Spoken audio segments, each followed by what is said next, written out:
آج میں آپ کو ایک ایسا زبردست درود پاک بتانے جا رہا ہوں جس کی خاص بات یہ ہے کہ جو بندہ اس درود پاک کو کثرت کے ساتھ اور توجہ کے ساتھ پڑھتا ہے اسے خواب میں حضور نبی کریم رؤوف الرحیم صلی اللہ علیہ وآلہ وسلم کی زیارت نصیب ہوتی ہے۔ سبحان اللہ، آپ نے ثواب کی نیت سے اس مختصر کلپ کو شیئر بھی کرنا ہے اور مکمل سننا ہے۔ سنیں گے ایمان تازہ ہو جائے گا، اور جب اس درود پاک کی فضیلت کو جانیں گے تو اللہ نے چاہا تو یہ درود پاک ہمیشہ کے لیے آپ کے اوراد و وظائف میں شامل ہو جائے گا۔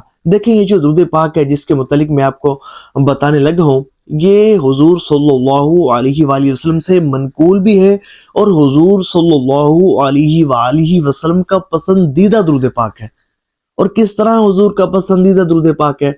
دیکھیں، ایک مرتبہ حضور صلی اللہ علیہ وآلہ وسلم رونق افروز تھے۔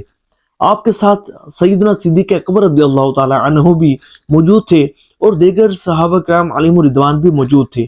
ایک شخص حضور کی بارگاہ میں حاضر ہوا تو حضور نے اس شخص کو اپنے اور سیدنا صدیق اکبر رضی اللہ تعالی عنہ کے درمیان میں بٹھا لیا۔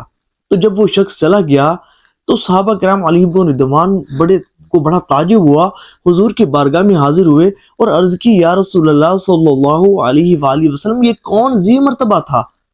تو حضور صلی اللہ علیہ وآلہ وسلم نے ارشاد فرمایا، جب یہ مجھ پر درود پاک پڑھتا ہے تو یوں پڑھتا ہے، اللہم صلی علی محمد کما تحب وترضی لہ۔ یہ وہ مبارک درود پاک ہے، اگر آپ توجہ کے ساتھ اور کثرت کے ساتھ اور حضور کی محبت میں ڈوب کر اس درود پاک کو پڑھیں گے تو بہت جلد آپ کو حضور صلی اللہ علیہ وآلہ وسلم کی زیارت نصیب ہوگی۔